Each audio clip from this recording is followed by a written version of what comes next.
So we're looking at quiz number 2, and if you did it here in class, you got the paper in your hands. If not, we're going to try to step through it online here. So question 1, Nielsen's PPM is a portable people meter.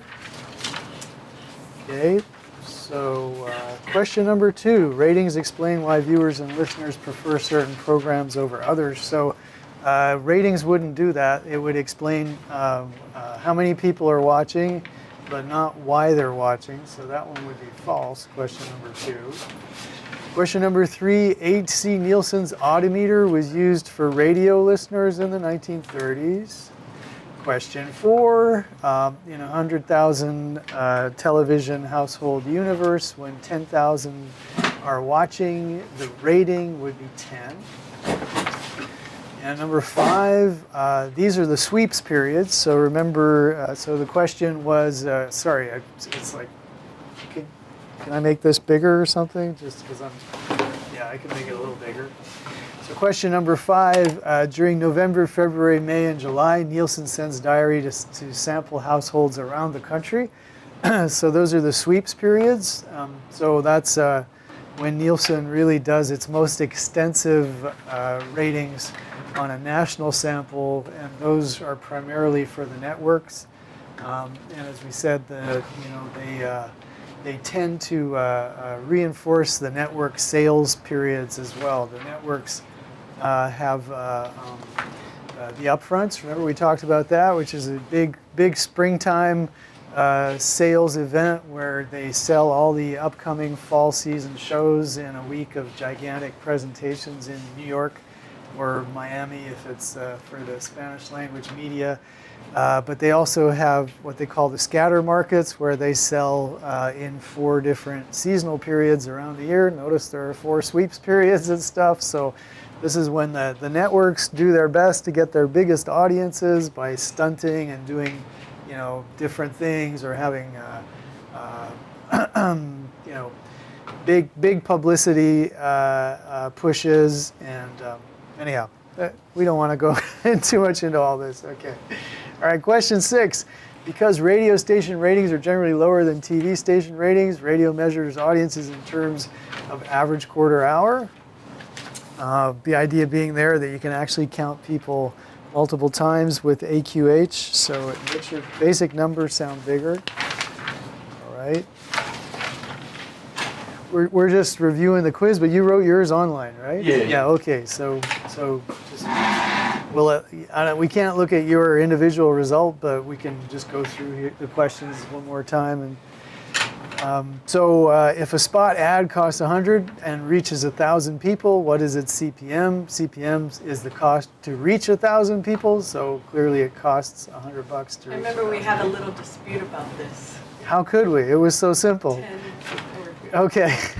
Well, we did have people trying to divide 1,000 by 100. It's true, but that would have been the kind of calculation you would want to do for ratings. But for CPM, which is just a number used to compare advertising costs across media, so you would typically use CPM to compare, well, how much does it cost for me to reach 1,000 people on TV versus for me to reach 1,000 people on the web versus for me to reach 1,000 people in the San Francisco Chronicle. CPM is a way of just coming up with a comparative cost, so you can say, TV is very expensive. Do I really want to spend all that money, given that my product doesn't really interest 90% of the people who might see a TV ad? Maybe I should target better. Spend my money online where it's a little cheaper, and I can also, use Facebook just to target those particular people. So that's the CPM allows you to make that kind of calculation. So that's it.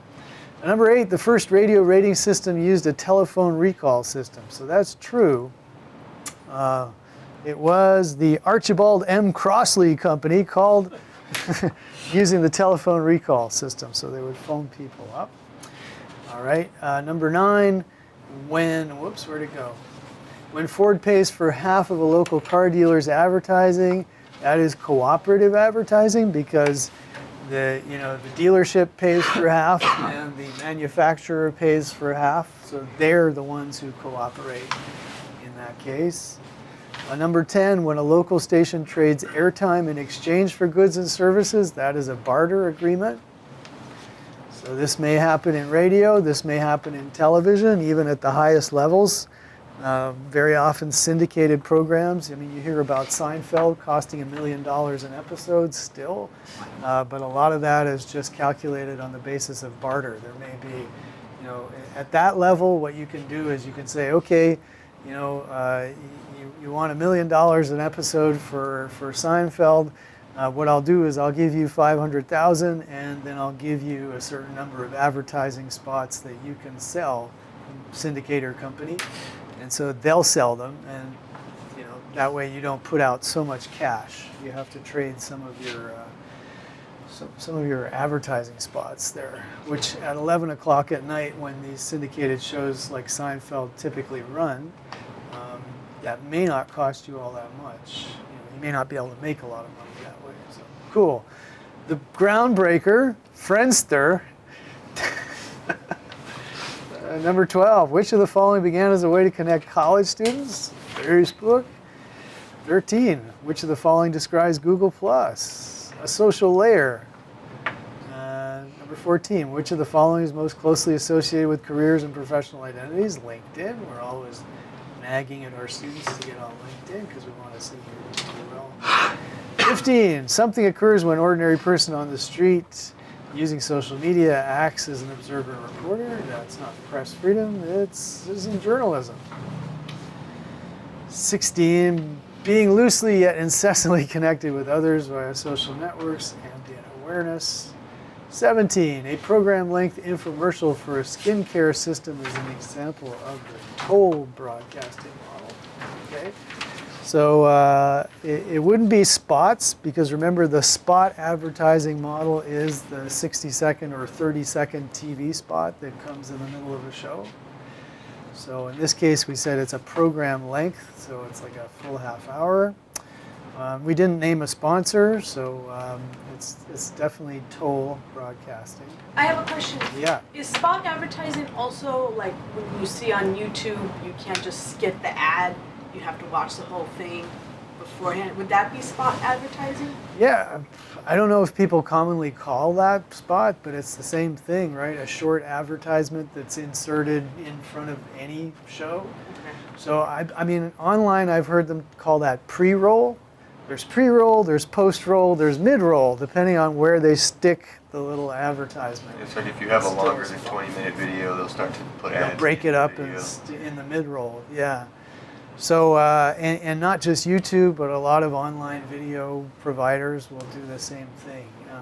It's the worst. So it's the worst. It's irritating. Get impatient. It's the worst. Yeah. Great advertising. Yeah. I don't see how they still make money. What more could be said about that? I mean, it's so prevalent now that but at a certain point you would go with a particular ad network and they would have their own pre-roll technologies or post-roll technologies, and they'd have banners with video in them, and if you floated over the banner, it would all of a sudden resize and play you the video and stuff. So all of that was technology that particular ad networks would use.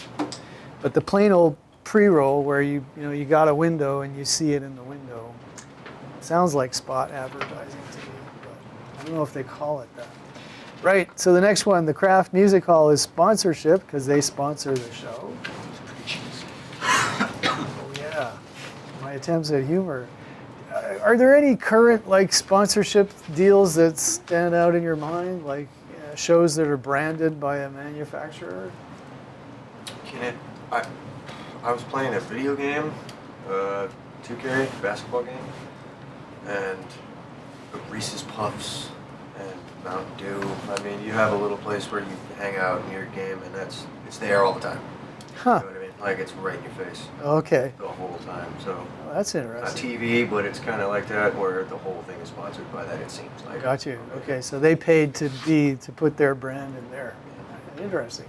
It's kind of like, is it product placement if it's actually a place where you hang out? That's what I mean. It's like product placement if it's there and gone. You're like, yeah, but this there the whole time. You can't get away from it. So it's like, Got you. kind of like that. Yeah. Okay, John. Instead of sponsored like programs, now it's more like sponsored segments. It's like the Visa halftime report or something like that. Got you. Okay. Yeah, that's true. Maybe not the whole program, but certain parts of it. Very good point. Yeah.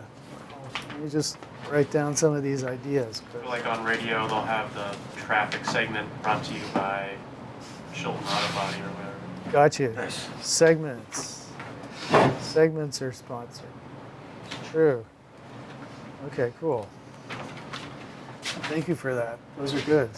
Okay, 19. To defend itself against charges of libel, a broadcaster can demonstrate that what they said is true.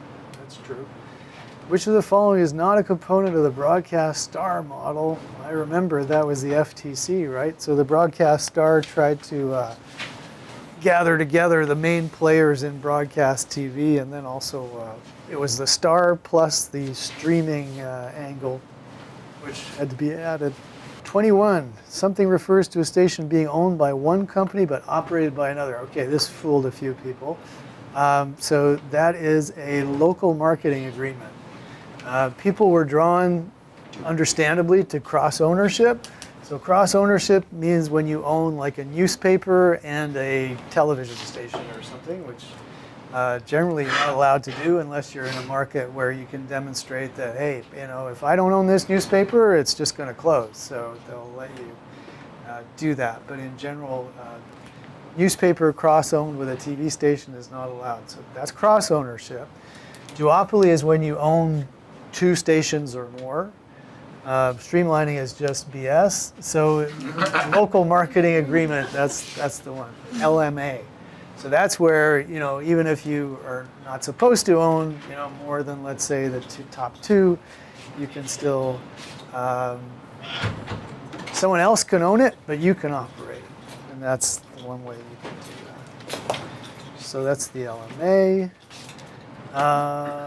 Question 22, reverse compensation refers to a station paying a network for programming. So remember that historically it was the network that paid the station. And so that would have been network compensation. Reverse compensation turns that around, so the station pays the network. And it's just because the cost of programming has been so huge that some networks ask local affiliates to pay them. And since they depend on that relationship to stay popular and solvent, they'll do it. Question 23, this type of defamation occurs when the offending statement is printed, so that's libel. If it was spoken, it would be slander. Question 24, consolidation led to a media market that is increasingly oligopolistic. Been reading about oligarchs all the time lately. In 1941, report on chain broadcasting led to the creation of ABC. That's true. Okay, so we got 25 out of 25. Okay, so it appears that the answers are okay. So if there's ever, if we went through this and you wound up, if I misgraded you, let me know. Our research paper. So this is our second research paper. And let's just check out down here. Due December 17th, so plenty of time for this. We do the 12th or the 17th? Oh, sorry, due the 12th. Okay, thanks. I'm misreading this. So the 12th would be our last class, I think.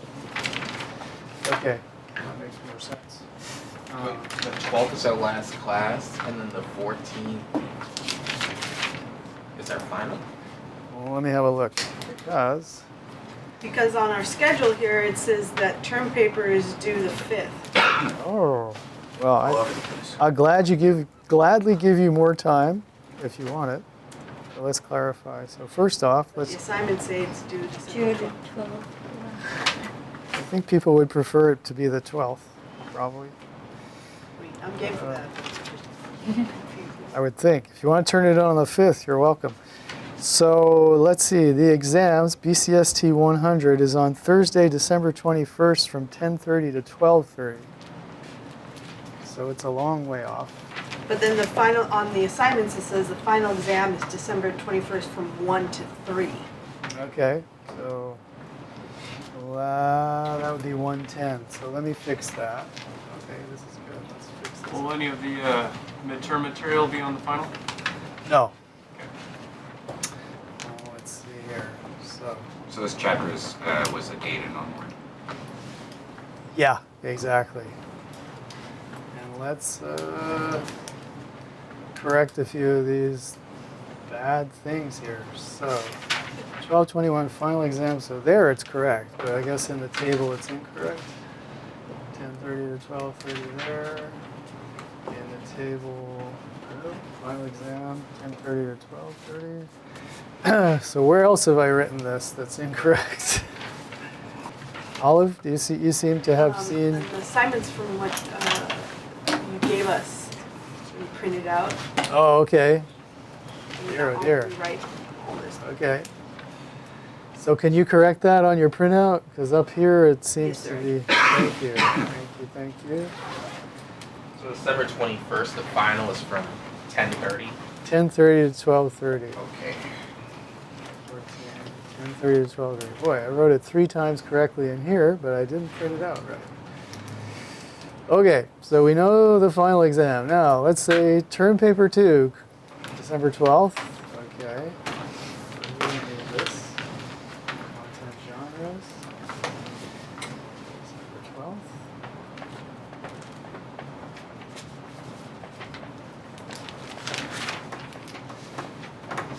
That's all right. And then the 5th do term paper 2. Gotcha. Okay, so let's move that. December 12th. Term paper 2. Let's change the color on this. Term paper 2, December 12th. We're good on that.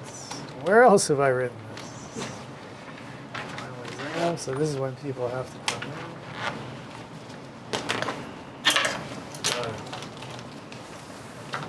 Okay, we've updated that. Tony, Golden State Warriors halftime, sponsored by American Express. Thank you, Tony, for that sponsored message. I thought it was Citibank. Every time you see a game show, you see a sponsor. Sorry? When you see a game show, you might see a sponsor. Could you? Yeah, I don't know. I haven't watched any in so long. Price is Right. Like this segment is sponsored by. Oh, okay. So it's still the old, it's still the logic of sponsoring a segment. Okay, cool. All right, so did we clarify? Did we clarify those things? So this is due December 12th, not December 5th. Does it say anything about that here in the printout? No, I guess not. Fine, fine. All right, so this is, you've got a choice of topics again. And the idea here is to get you started perhaps with some ideas about topics. Okay. So let's see here. Same guidelines. So how long did this one? This one was like 4 complete pages, right? That was the idea.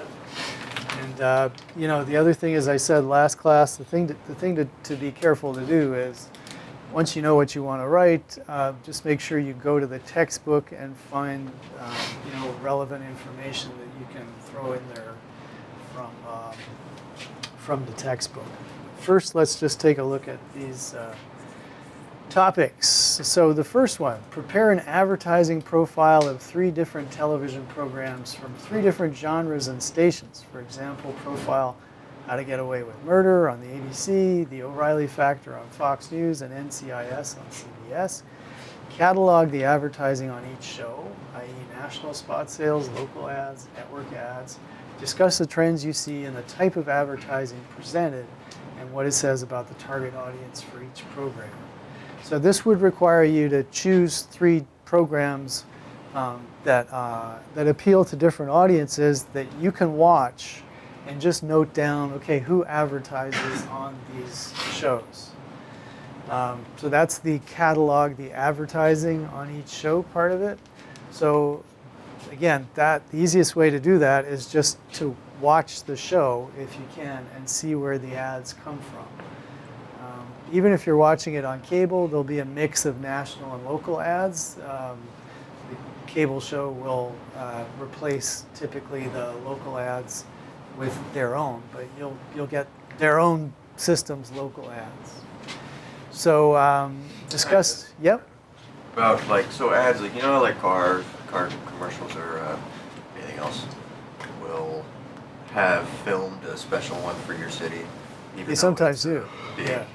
So would that be national or local? That'd be a national spot. National, right? That'd be a national spot, yeah.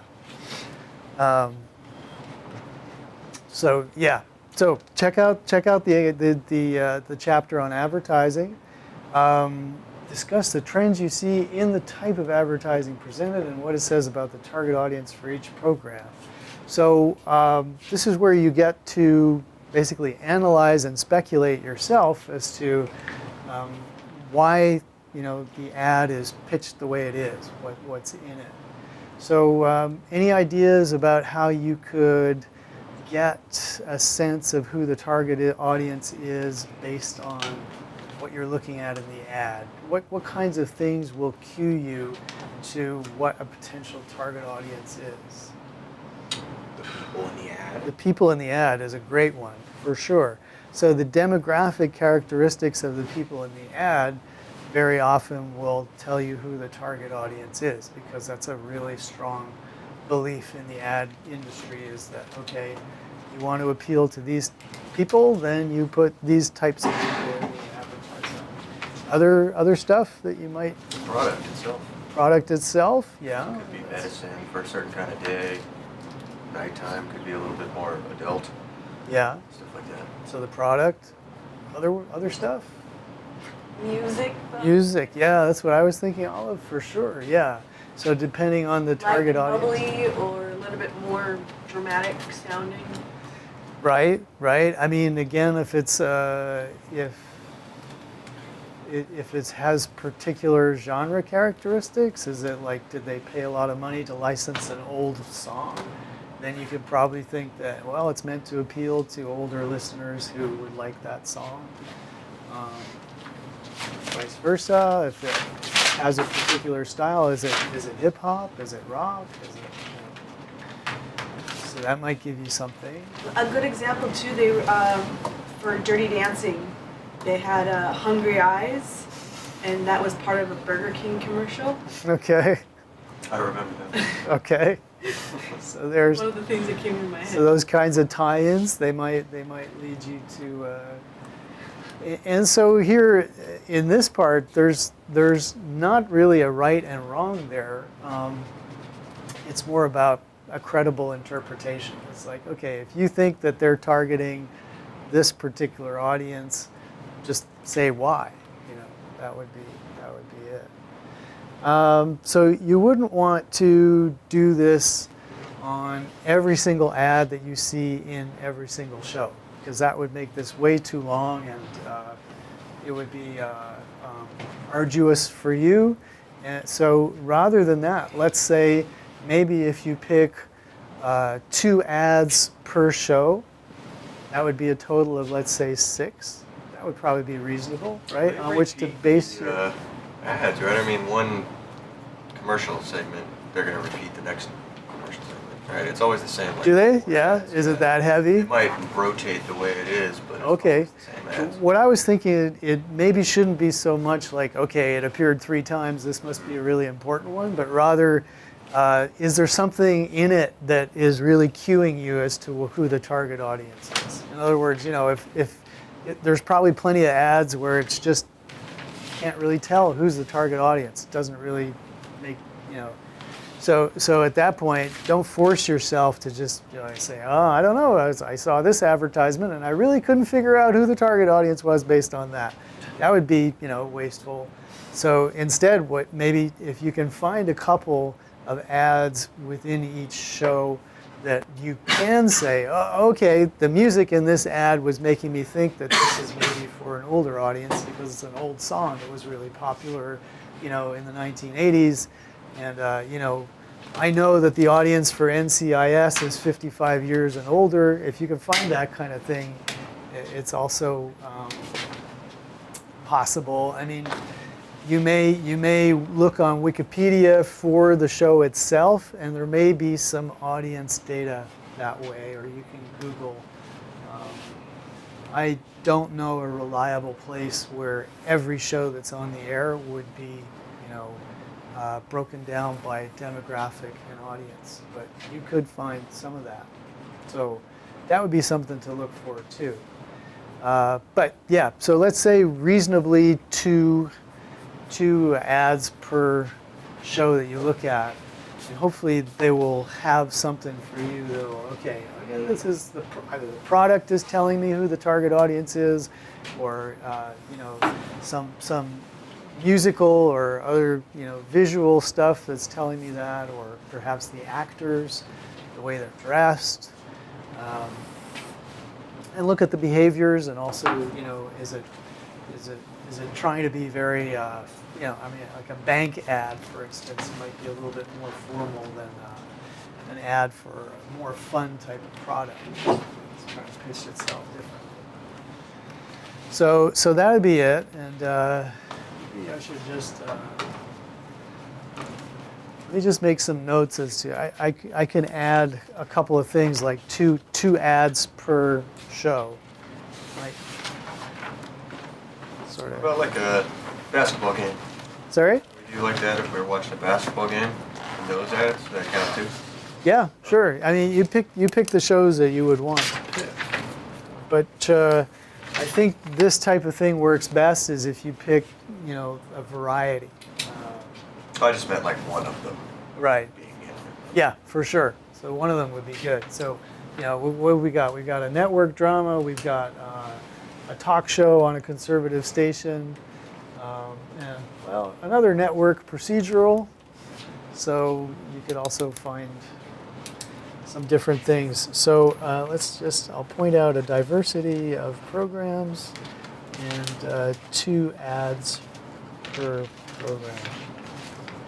With the idea that you could do more if you have more to say about a particular ad, but just, so that you don't come up with a spreadsheet of every ad that was on there and something about every ad. That's not what this is about. Jenny?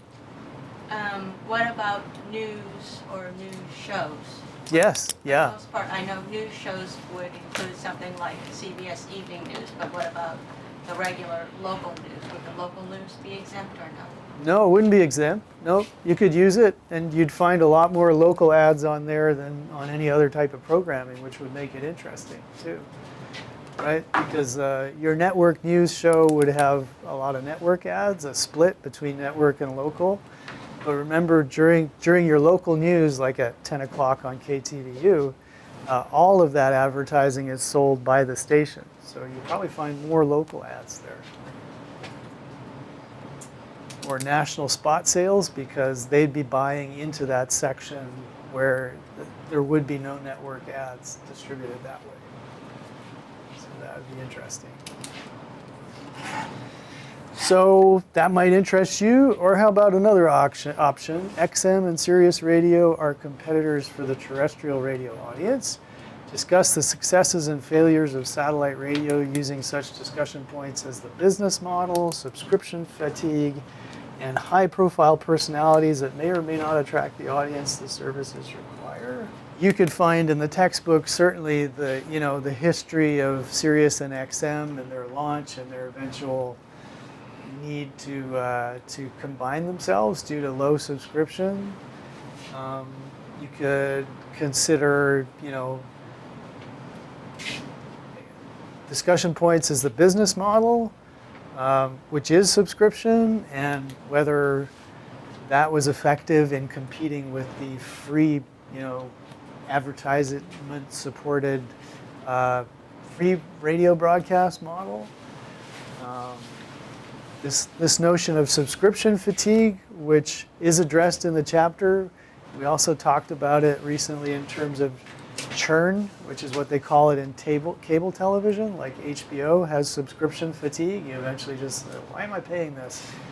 They have to constantly come up with new programming to get you to keep on subscribing. So how would XM and Sirius do that? And then high-profile personalities. Can anyone think of a high-profile personality on Sirius XM? Stern, yeah, for sure. So Stern took off there after getting fined constantly on terrestrial radio. So that's a big selling point there too. There may be some more that you can dig up. There may be people leaving satellite radio in terms of personalities going into others. I was thinking of Dave Zirin, who's a kind of a lefty sports analyst who quit and moved over to podcasting. They're like Jason Ellis. You heard of him? Nope, similar thing. Skater, crazy guy, music, fighting. He was on. I think he's still on there. He's been on there for like 6 years or something. He's like, everybody's leaving, but he stays, and he still keeps getting ratings. I don't know how, but Oh, it's interesting. he's a cool. I remember my dad got XM radio just for him, and I used to listen to that too, and it was good. It's better than regular radio, so makes sense. Yeah, another thing that you might look at in terms of business model is it is comparable to cable television in the sense that lots of channels give you the ability to target and to segment, and so whereas in the local radio terrestrial market, it wouldn't make sense to just launch a channel around a single personality, but in satellite radio, it does make sense. So that could be something to talk about.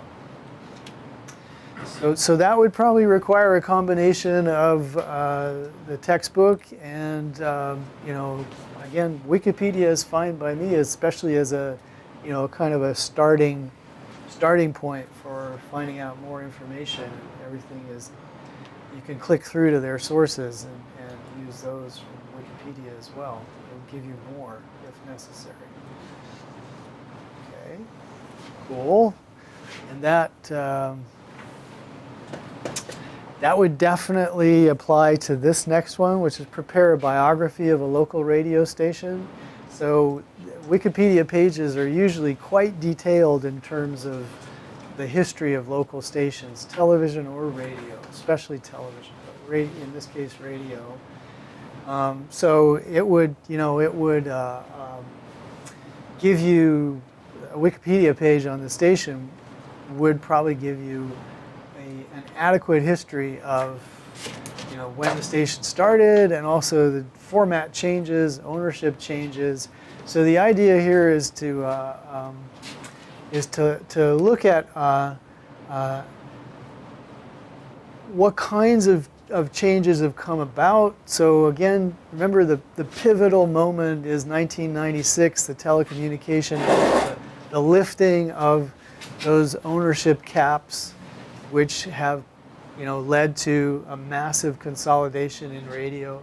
So see if you can find, let's say 1996 on, what kind of ownership history, and just bearing in mind that the rules were prior to 96, you couldn't own so many radio stations, so the ownership would be pretty local and it would be pretty stable.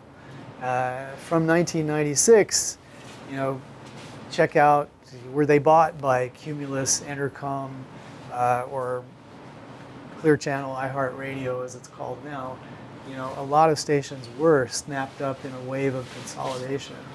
So, when it says the move away from localism, it's talking about localism in ownership, but it could also impact programming as well, although you probably wouldn't be able to read up on that. You probably would have to be more aware of the content on the radio show.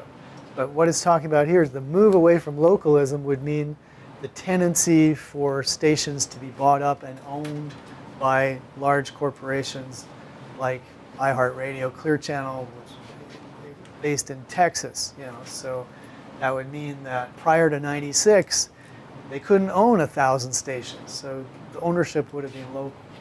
After 96, it became possible, and lots of stations were bought up in consolidation. How changes in the business structure of the station impacted its success in the market, its ability to preserve a local identity. So the idea being here that trying then to connect the localism of ownership with the ability of a station to remain independent and program based in a local market. So you may find, just thinking whether KMEL, for instance, wouldn't be a great example of this, because after 2000, when iHeartRadio did buy it up, they got rid of some DJs like Davey D, who's now on KPFA. I guess this is ancient history now, but so this is like 15 years ago or so. Some DJs were actually let go because they had, too much of a local Bay Area identity and too much of a kind of challenge to corporate-owned media. Davey D would be the case here. So again, I don't know if that would be visible to you from like Wikipedia, or whether that's not asking a little too much. You're encouraged to contact someone at the station for an interview, either in person or via email. Many station executives are very willing to assist with student projects. So for instance, over at Clear Channel iHeartRadio, used to be Jerry Dove was the community relations manager.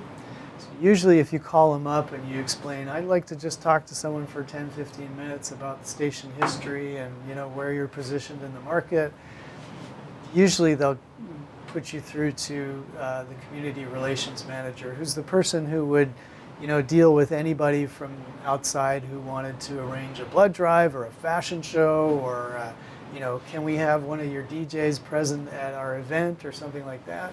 So it's really their job is to talk to the audience. And so you might get some interesting stuff. I mean, I remember talking to Jerry Dove 10 years ago, and just saying, okay, well, how does your station set itself apart? I was talking about KISQ. And he said, well, the kind of music we play, people don't want to turn us off. I thought that was really interesting. The key selling point was that they had the least offensive programming in their view for their audience. So you might find out some interesting stuff like that. So that one is kind of like, I guess you can definitely find out, from the public record, from Wikipedia, format and ownership changes. So you can get the basic information there. Then it becomes a little bit more difficult, I think, to find out the consequences of being bought by a large employer, by a large station group, because most of them have been, and how that plays out in terms of whether they still program for local audiences, or whether it's all determined by station group ownership. So probably through a combination of searching online and maybe talking to someone at a station, you can get some insight into this part of the question. But it would be quite a boring paper just to have nothing but the Wikipedia entry and then just go through it. And in 1986, they switched from country to an easy listening format. So that would, I think I'd say don't tackle this unless you're willing and interested to call somebody and to search a little bit more deeply in terms of, of this issue of what's been the impact of station ownership changes. So Ooh, discuss the pros, cons, and implications of the proliferation of social networking tools being used in news reporting, such as blogs, Facebook, YouTube, Reddit, and Twitter. These so-called news sources have been credited with becoming a primary news source for many in younger demographic groups. Are these the new channels of news distribution, or merely a trend, or something else entirely? Your discussion should include recent events that have been impacted by social networking as a news source. Wow. So you guys could have plenty to write about that if you're interested in that one. There's, of course, some mention of each of those services in the textbook, but I think this one would largely be, Our own personal view.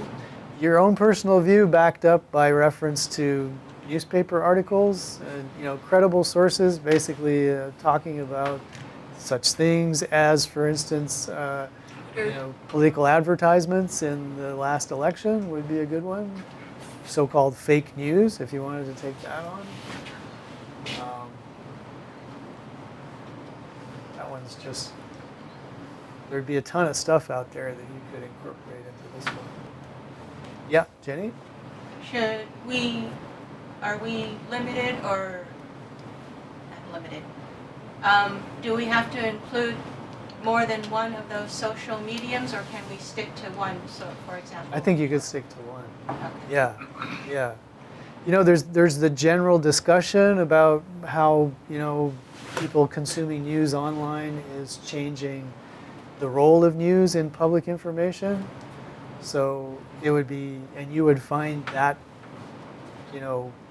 a sketch of that discussion in the textbook, but then you could, zero in on one of those services and use it for a specific example. Okay. Next one, your text suggests that the bulk of pro-social programming appears on PBS, but the proliferation of children's programming on cable offers an opportunity for many other programs to offer positive programming as well. Watch a selection of kids shows from a variety of stations, and many of these you may have, you may have brothers or sisters who are still involved in consuming this, or so what themes you see is, so first of all, pro-social programming. We won't actually have the definition of this until 2 weeks from now, but the last chapter in the textbook deals with social science research into television, especially television content. So it would deal with the violence on TV debate. I think we already kind of pitched that at you. But also there's a section in there regarding what's called pro-social programming. So this would be in contrast to anti-social programming. So pro-social programming is the idea that we could all pretty much agree that this does some kind of social good. There's a lot of research done on television which is being more critical of it, saying, oh, it promotes consumerism and stuff like that. But pro-social programming means that it provides positive information to the audience. And again, a lot of research is being done on potential harm that TV does to children. Again, by promoting consumerism or stereotypes, many things like that. But in this case, it's saying, well, what can you see out there that's good? Gino? Wasn't there like a kind of a stigma back then where they talked about how SpongeBob was supposedly giving kids ADHD? I bet you there probably was. I wasn't aware of exactly what that one in particular. But so this one's inviting you to kind of read against the grain. If the tendency is being to find fault with what television does, this one says, well, maybe you can find some good that it does. And so this clearly the prompt says base it on what you can see in shows, but you can also search around online for some potential leads as to SpongeBob, I'm sure, as being much talked about, and so you could check those out. Phineas and Ferb, which is a show that my kids watched a lot. I was always very impressed by a lot of by the intelligence of it, by the depth of discussion sometimes about certain aspects of growing up, and so. Do you remember like when you watch those? I don't know. When you're a kid, you don't see that though. That's the funny thing. Like when you're an adult and you watch it with a kid or something, you see that. Kids don't know what's going on until they hear a joke or something. So it's kind of weird if you're looking at it from like pro-social. It seems like anti-social and pro-social. It's kind of like I don't know the word that I'm looking for, but it's like if your social means talking, basically like getting out there and talking about it. So if it's like anti-social, it's still pro-social because you're talking about it. Yeah, but Kind of a weird way to come at. gotcha. But in this case, being coming out of a social science background, it would be more like social would be socialization. It would be educating people into the current ways that society, let's put it this way, the current ways that one could participate in society. So it's not so much talking, it's rather learning to be a part of society. So it would be like social roles, like gender roles or professional roles. It would be how to treat each other. So that a show would be more a pro-social show would be one that would be encouraging more understanding, whether it be of diversity or of emotional dynamics of being a kid or something like that. So again, if Transformers, which was a show that I'm sorry, but I found it absolutely idiotic, and my kids would watch it forever. And it was just like one stupid battle against another, you know what I mean? It was very difficult to find some pro-social themes in there. But I've read plenty, what's this, anybody watch Powerpuff Girls Yeah, and stuff? I used to All right, so, I mean, there are a lot of shows out there, that you will find a lot of people saying good about them. So, oh, this is helping girls to, and there's even some shows that are have sort of fluid gender amongst the main characters and stuff. And JP, your news item that you brought up about a Disney Channel show with a gay character, treated very with some insight, with some sympathy. That's another place where I'd say, again, it's what counts as social, what counts as kind of progressive shifts, but that's something you could bring into it and talk about. Olive? Can we kind of do like a time warp type thing where we can start from the 90s of how Disney or Nickelodeon or something, how that's changed over time? Yeah, you could check it out. With a certain program, a certain show? Yes. That is, I mean, it's it's inviting you to write a certain narrative, and if your narrative starts back there and comes forward to present day, that's fine. Yeah, I don't know if that narrative. I mean, that's up to you to pull that together. Depending on where you look, I don't think television always advances towards more liberalism or it's not always going towards what's better. But even in kids programming, but certainly.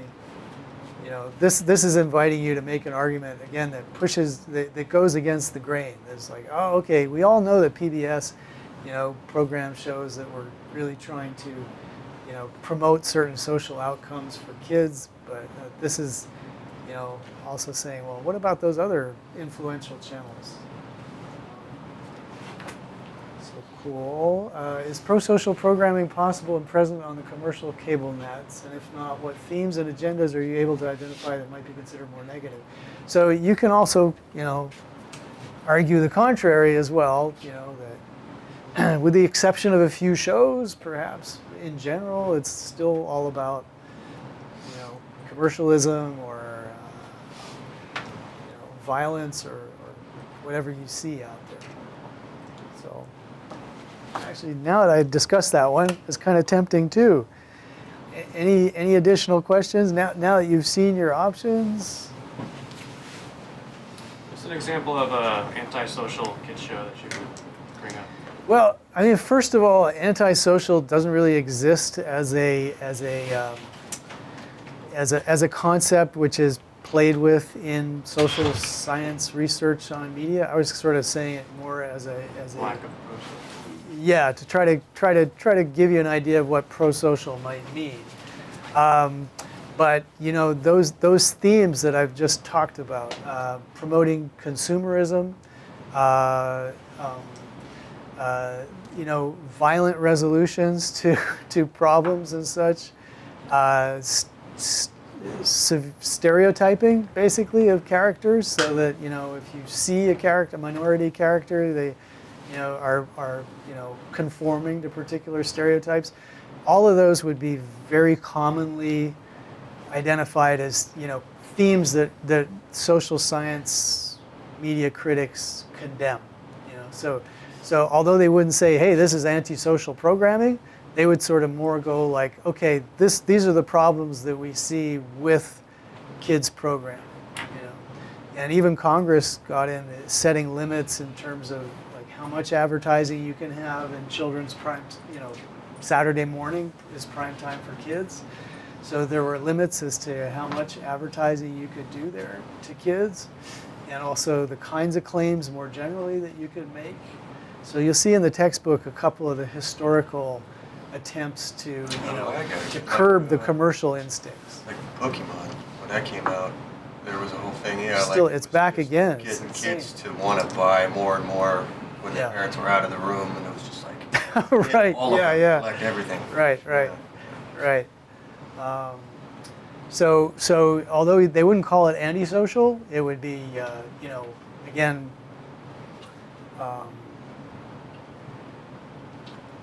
you could find just through the attempts of broadcasters or even of government to try to limit, you know, the freedom of broadcasters around that particular issue, because it's very, you know, it's unique in television content policy.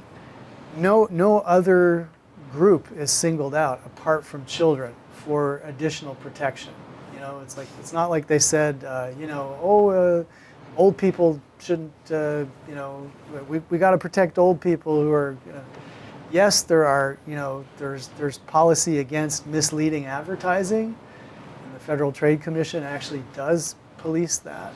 But in terms of saying, okay, you know, you're going to program to kids, that means you've got these additional responsibilities. There's no other slice of the audience that is actually being treated that way. So again, it's not particular shows so much as particular behaviors. You know, commercial advertising directly to the children, things like that they tried to limit. So check them out in the textbook. And it really could be up to you guys to, you know, find a show that you felt was particularly egregious. But again, I think it makes a better, more positive, interesting essay to talk about, you know, how things might be getting better rather than how things are bad all over.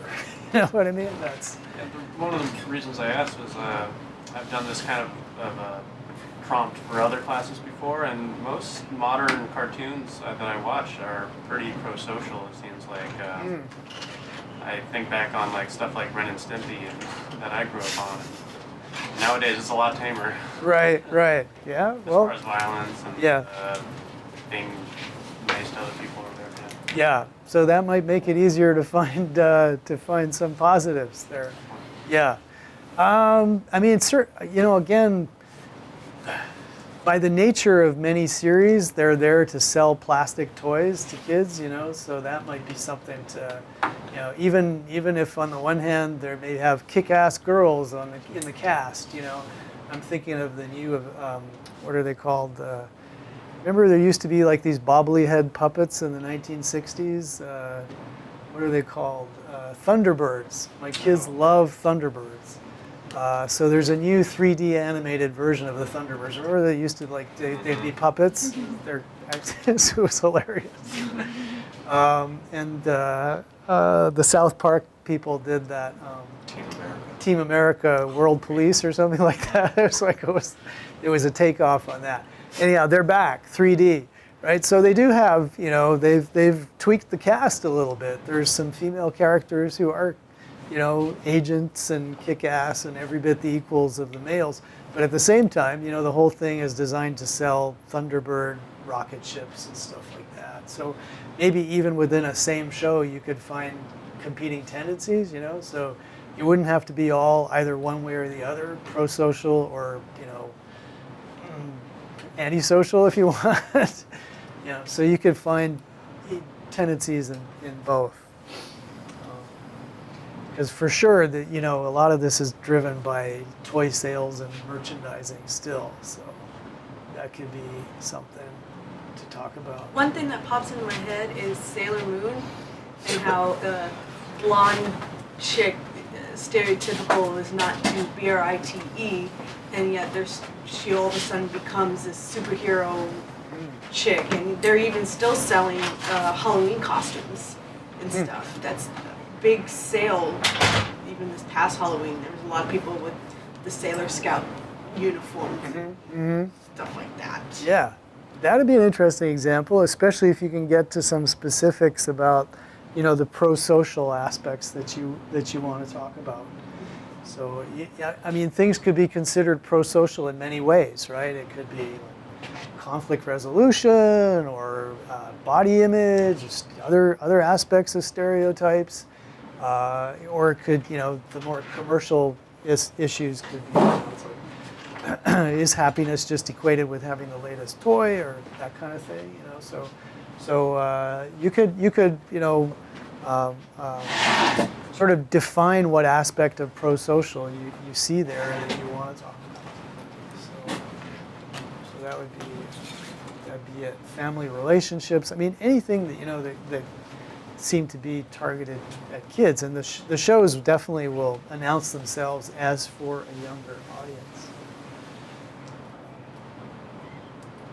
And then I guess you could get into the complexity too of how some shows or some movies, we're talking about television shows, but how they have a kind of a dual address where they talk directly to kids, but they also have a layer which is there for adults so that they can enjoy it or get additional meanings there. So that could be something also. I think when you come back to SpongeBob, there's a certain amount of that. I was just going to say that. That's still funny. Yeah. No matter what age. Yeah.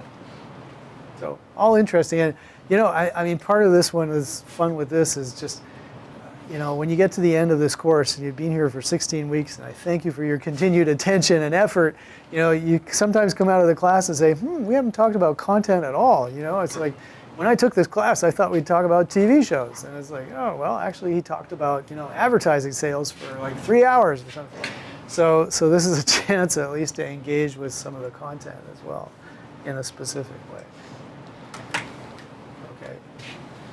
Well, cool. And as I said, you could write a terrific paper. It's just take that extra hour, let's say, and dip into the textbook to find out where these things are discussed.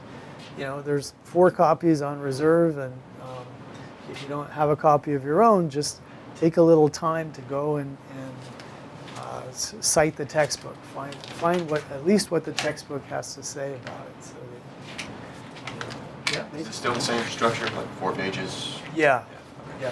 Same thing. So you want to try to come up with as clear a statement as what you're trying to say eventually, and then say it.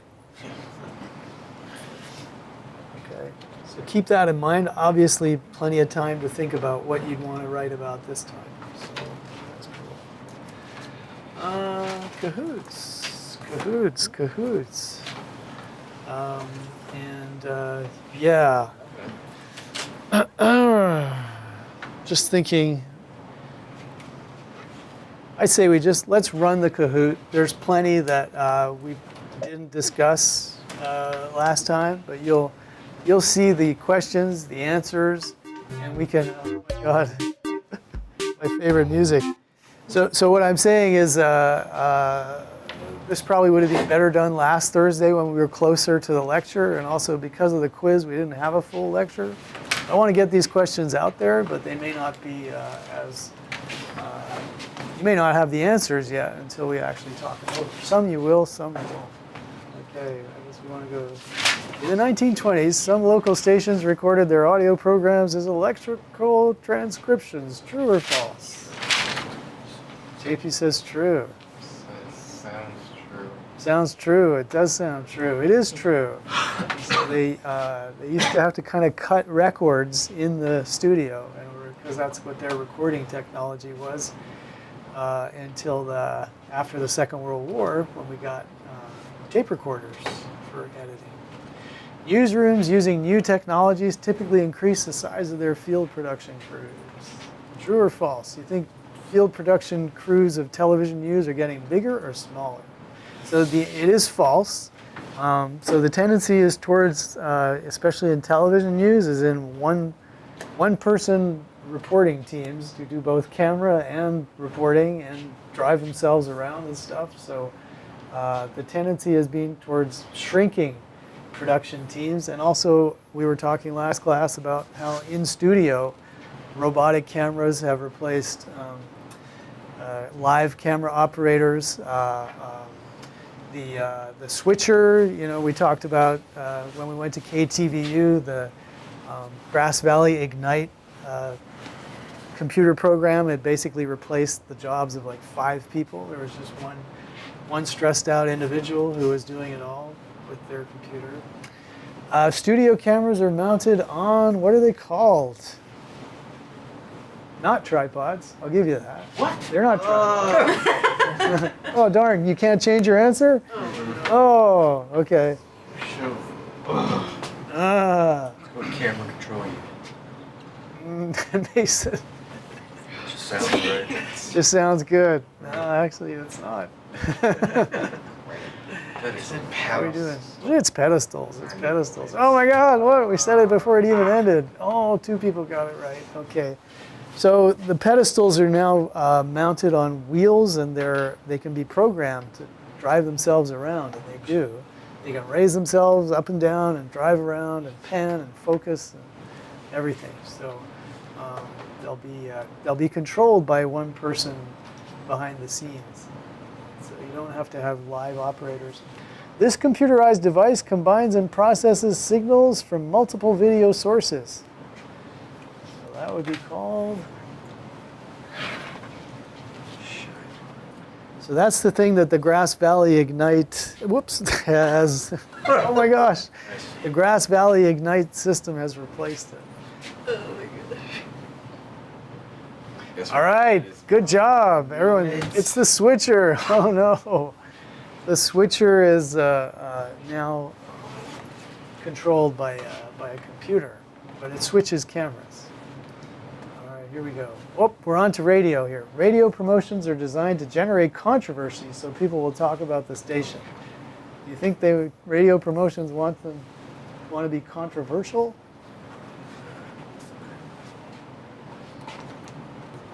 Isn't that how they would maintain relevance? I don't know. The answer is false, okay? So typically, stations doing promotions don't want to be controversial. They want everything to be happy, and they just want you to watch them. So this would come up in our other class where we're talking about public service announcements, where it's like basically they won't show your PSA if they think that it's going to bring controversy on the station. Similar thing with promotions, basically. I mean, possibly the exception there would be like a Howard Stern or somebody, since he came up.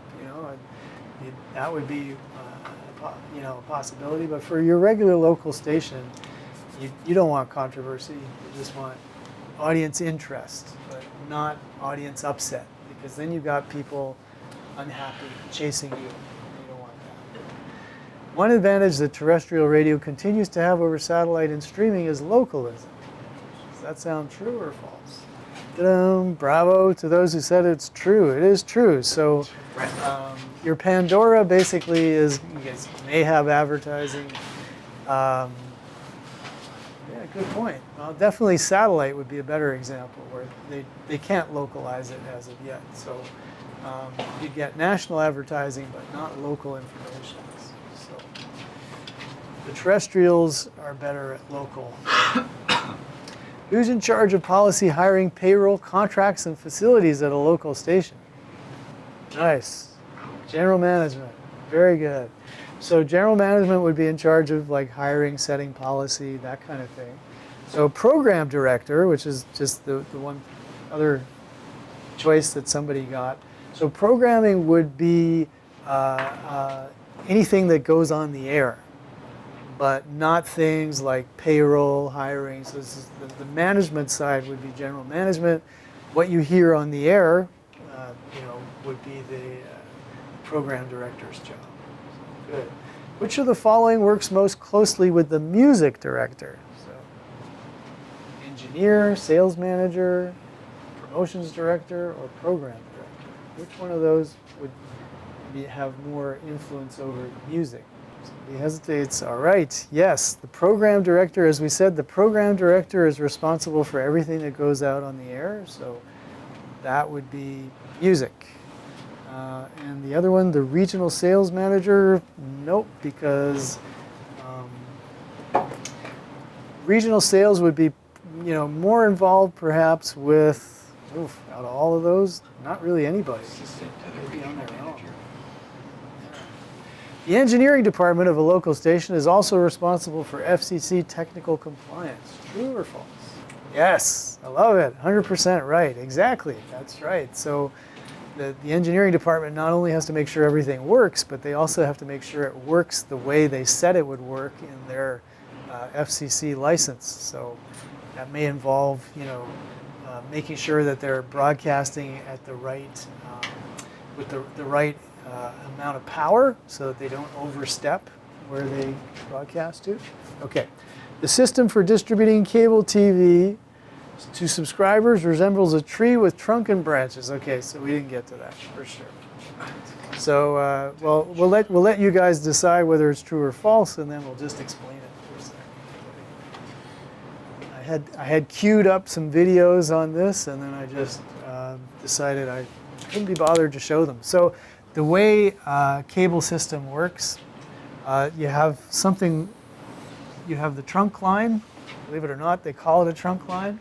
And then to each individual neighborhood, they're going to have, additional wires. And it comes to a junction box, and they have what they call the last mile, which is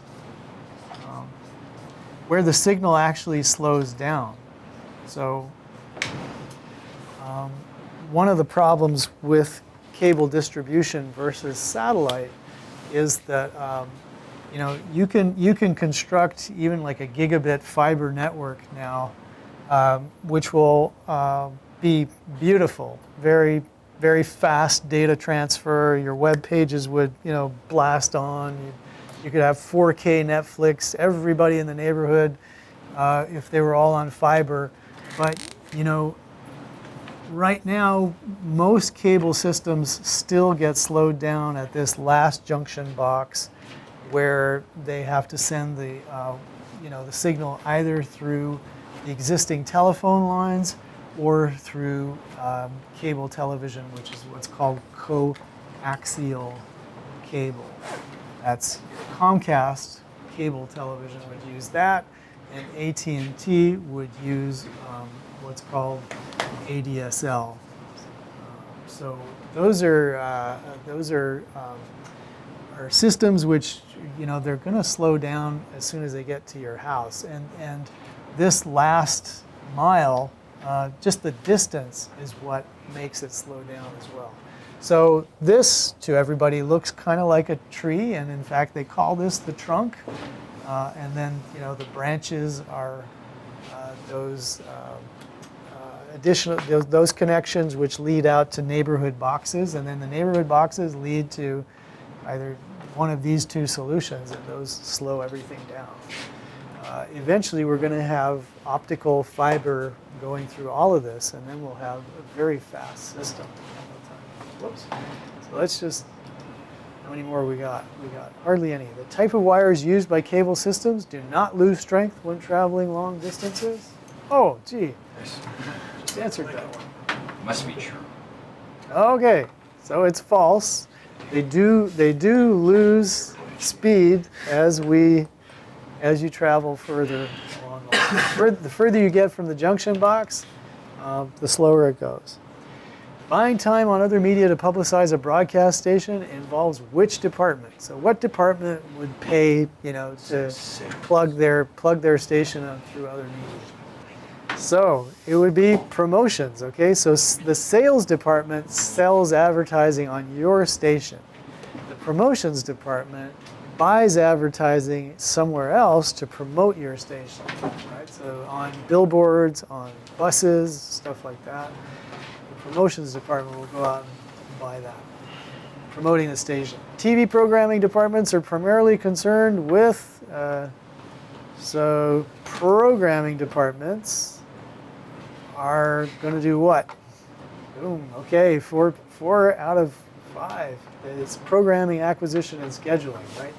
So that's what programming does. They buy programs and figure out when to put them on. Finally, in larger markets, the sales manager position may be divided into local sales manager and what? 5 people got it. Yes, regional or national sales manager. So in larger markets, you'll have several people involved in those different levels of sales. Maybe in a smaller market, it would all be on one manager. Okay, cool. That is the end of our day. So have a great Thanksgiving. And when you come back, you can decide what essay you want to write.